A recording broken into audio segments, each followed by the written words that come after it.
Hey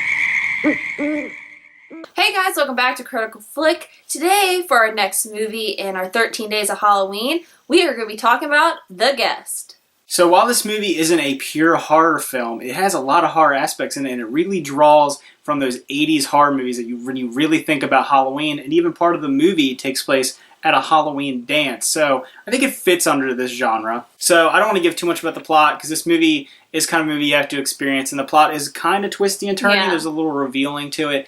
And it is basically about this character played by Dan Stevens who shows up at this family's house of a fallen soldier, and he just starts being there, and he's like getting closer with the family, and things are getting a little weirder and weirder and weirder, and it's just really good, and it has a lot of really good tension.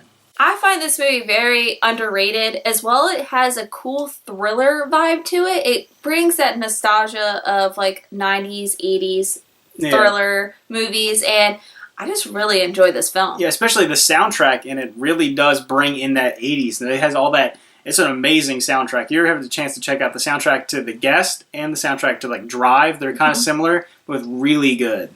Dan Stevens is great in this movie. I mean, I've fallen in love with Dan Stevens. I don't know who else hasn't. And then Micah Moreau, she's also really good in this movie, and this is the first film I saw her in. She's also in It Follows, so it kind of, goes along with that thriller vibe. Also, the director of this movie has done some really good horror movies as well. He did You're Next, which Thomas talked about, and he also did the recent Blair Witch movie, and he did a smaller budget horror movie that I really like. It's like an anthology movie called VHS. That movie's really gritty, and you can tell that he has an aptitude for horror movies, so that really bleeds into this movie.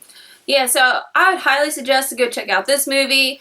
Again, like I said, it's very underrated, and it didn't have a lot of hype. It was on Netflix for a little bit. It's not on there now, but it's very cheap to purchase. Go watch it. It gets you prepared for that Halloween vibe. So that concludes our review on The Guest. Stay tuned for more, and happy Halloween, guys!